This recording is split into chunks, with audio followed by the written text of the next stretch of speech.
Morning, everyone. Welcome to the UCPS Policy Committee. Today is Wednesday, April 28th, 2021. I'd like to call this meeting to order. First on the agenda is the approval of the agenda. Motion to approve. Second. All those in favor? Aye. Aye. By the way, I'd like to welcome Mr. Kirkpatrick to our committee. I think this is your first time, correct? Welcome. It's a lot of fun. Next up is approval of open session minutes from February 24th. So moved. Second. All those in favor say aye. Aye. Aye. Aye. Next up is policy for second review. Okay, I will unmute myself. Okay, good morning, everybody. We have 4 policies for second review before you. We did not have a meeting last month, so these came before you in February, I think that's right, and went to the board in March.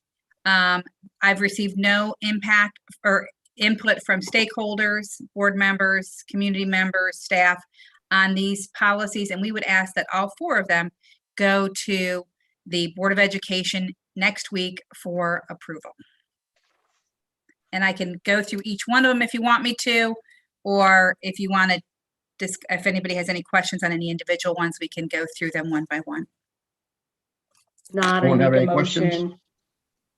I do not. Neither.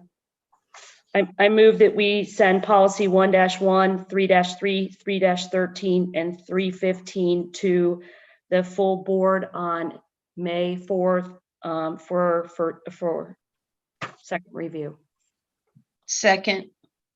All those in favor? Aye. Aye. Aye. Next up are policies for first review. First, I have employee code of conduct, code of ethics and standards of conduct. Yes, most of these policies are before you today based on statutory changes or policy changes by the state board. This one we have before you today to address just some clarifications. Oh, and I see a typo, I apologize. And making sure that we just have some clarification of expectations in the classroom and some cases that have been updated and some state board policies that have been updated. So if anyone has any questions on that one, I can answer those. I do. On Okay. the second page under personnel political activities, in the red about halfway down, it should be candidates, not candidated. Yeah, that's the typo I just noticed. Thank you. That's okay. I like the last sentence of that lesson of that section, the first sentence. The first paragraph, last sentence, that these political activities must not take place during involve district funds or make use of an official school position to encourage or to coerce students, employees, or others to support. So I like that. I've had this question a couple times about employees allowed to run for school board. And I think we were told that employees cannot run for school board. And what policy is that in? They can run for school board. If they win, they have to resign their position as an employee because a board So the member same can't thing be as the county has. Okay. correct. It And doesn't what prevent them policy- from running. It's the dual service. Okay. And is that in this policy or?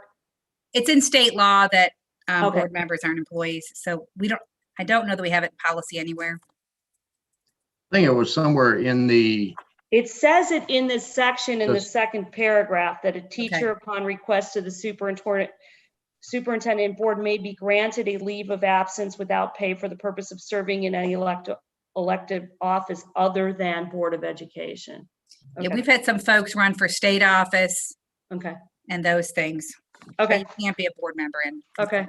the only question I would have, Michelle, kind of in that same area, nothing is said about our facilities, and I don't know if that should be included.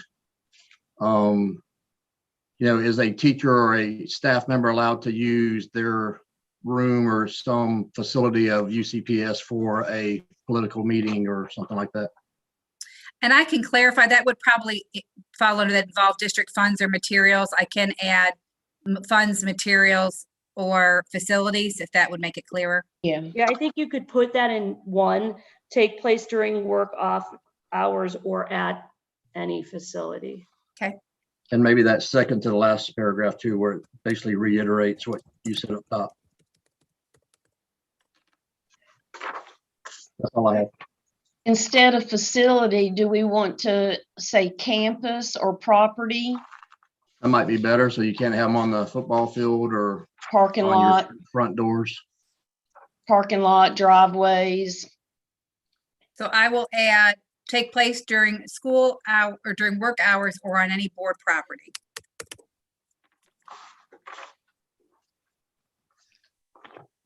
Any other discussion?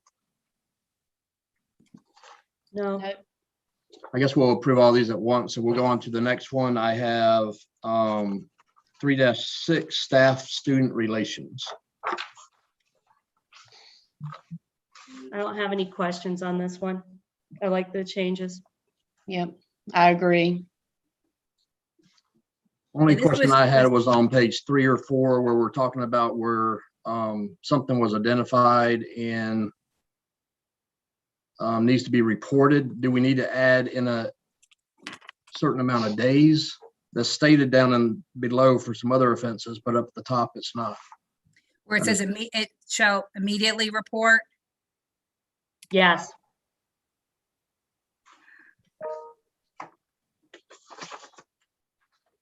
Do you want me to add language? It says, let me try and feel where we are. I've it got a says print, immediately, right? yeah, immediately. Yep. Um, If that's the sentence you're talking about. Or like the very first sentence says, is required to report this information to the superintendent What page are you on? immediately. The very first sentence on page 3. On the reporting inappropriate conduct.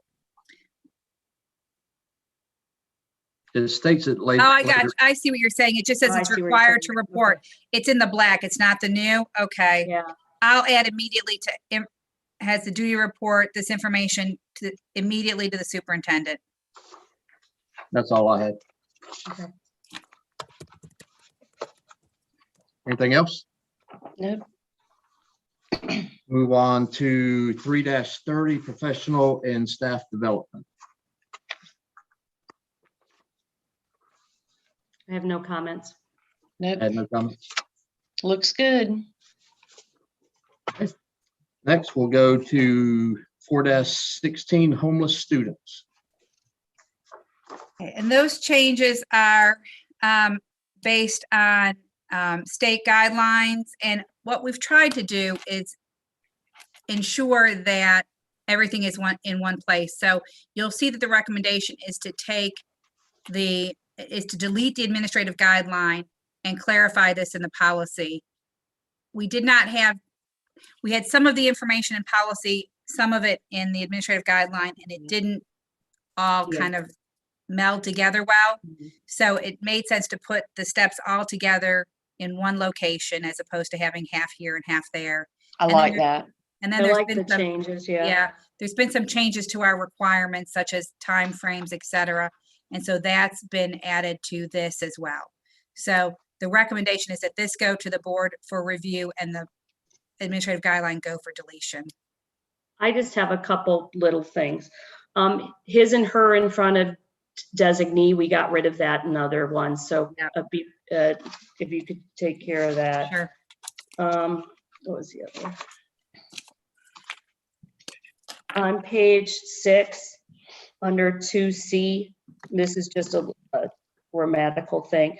Under C2 in the whole, get rid of the word will in front of provide, because it starts with shall, 1 and 2.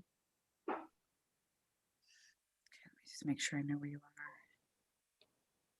It's 2C under 2 in the whole.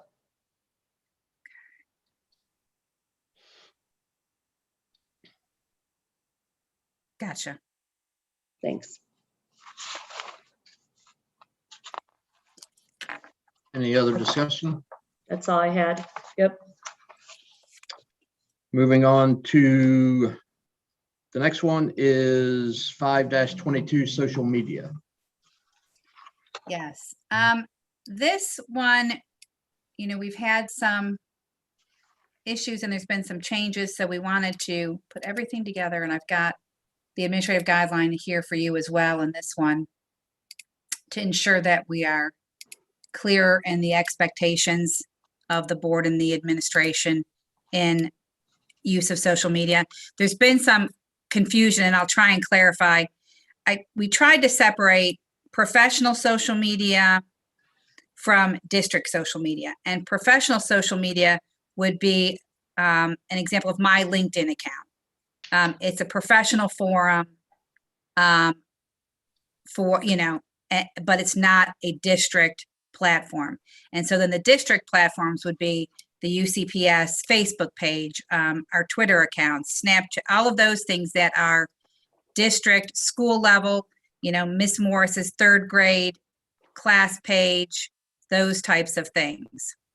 And so we've tried to clarify what the expectation is when it's a district account versus a personal account, who has the authority to post on these, making sure that our staff understands that they can't on their personal social media post school events unless they've got permission, so that we have some real parents know where their kids' pictures might show up and those types of things. Mhm.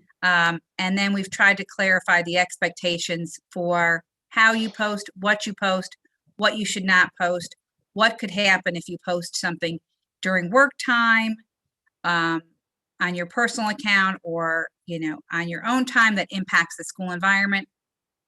We felt it was important that staff understand what the expectations that they're being held to clearly and in writing, so that there's not any confusion. So that I'm not confused, I just want to verify that employees should not be on even Union County Public School social media commenting during the workday either, correct? Generally, no, but if perhaps my job is to post on social, I'm the media coordinator and I'm assigned to post pictures, then I might be posting events. Michelle Morris, because my job does not entail social media, I should not be posting on a district post during the workday, correct? Michelle, how does it cover, say, PTOs and booster clubs? They're their own separate legal entities, so they govern their own social media. So this is not an umbrella that would cover that? No. Now, we do say in our parent organizations policy that the expectation is that PTOs and PTAs, booster clubs, parent organizations follow the guidelines of the district so that they can continue to use our name. But, we don't kind of follow their pages to make sure that they're following these necessarily. And the only other thing that I had marked on page 4 of 5 in B, where it's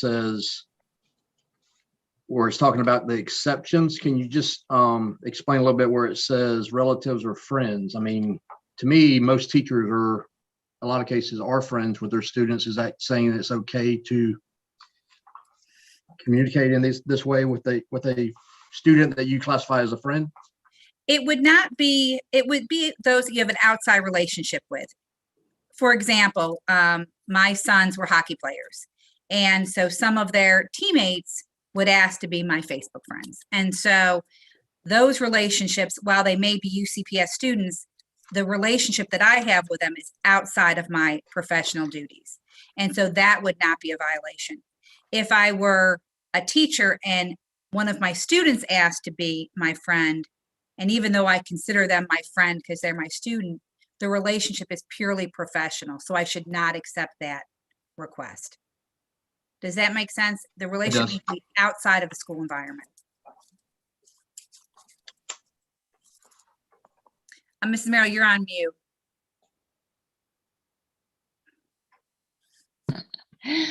I should know that by now.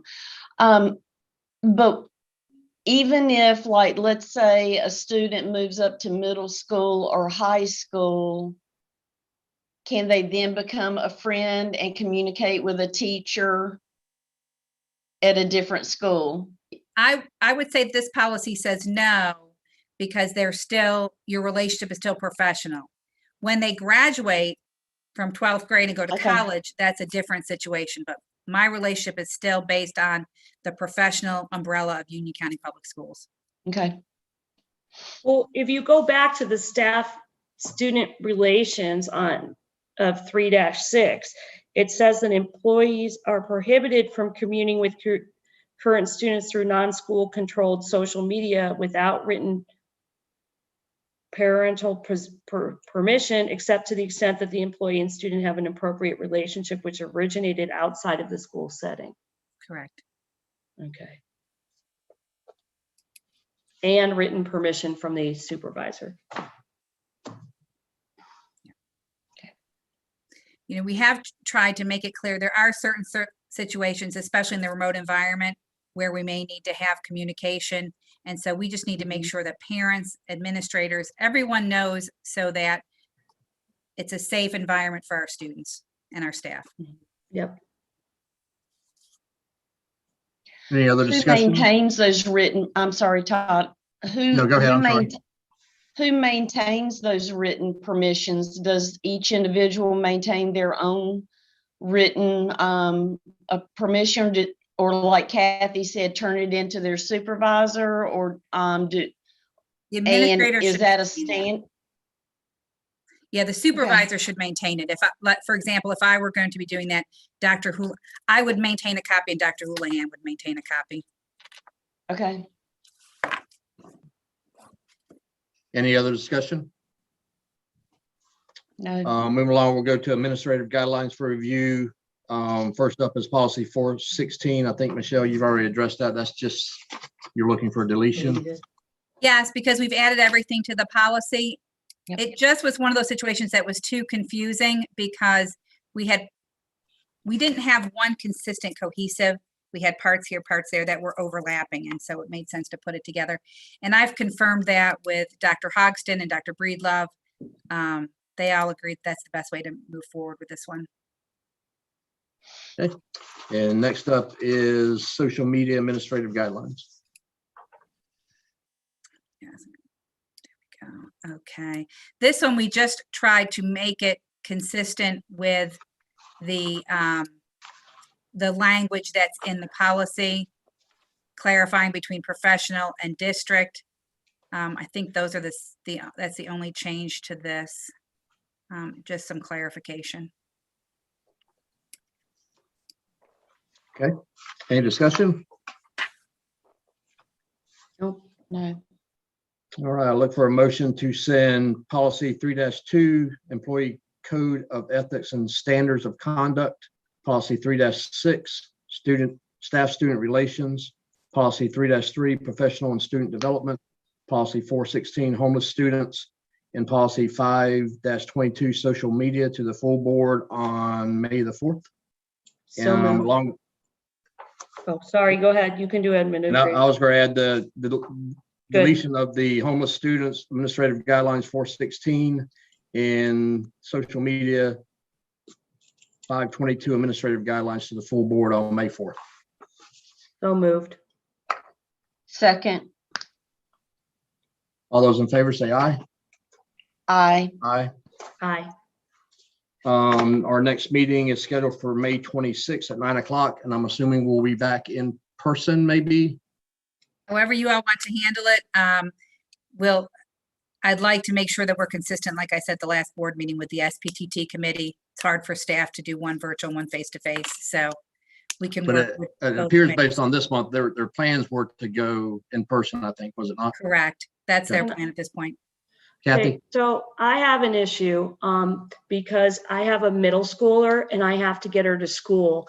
And the only way I can make the meeting this year, for May is the last month that she's in middle school. It's the only way I can do it is on Zoom, because I can't get from Weddington Middle School all the way to the PDC in time for the meeting. And it's always hard with Bob because he's not sure about meetings and stuff. So I would ask if we could do one more in May, and then next year she's in high school and it starts way earlier, so I can do it. And I really apologize. That's No fine. apology needed. Yep. So we will schedule May 26th at 9 o'clock via Zoom. Thank Yes. you. I really One- appreciate it, Todd. Yep, Thanks. absolutely. Any further discussion? Nope, motion to adjourn. Thank you. Now a Oh, second. second, sorry. All those in Thank you. favor?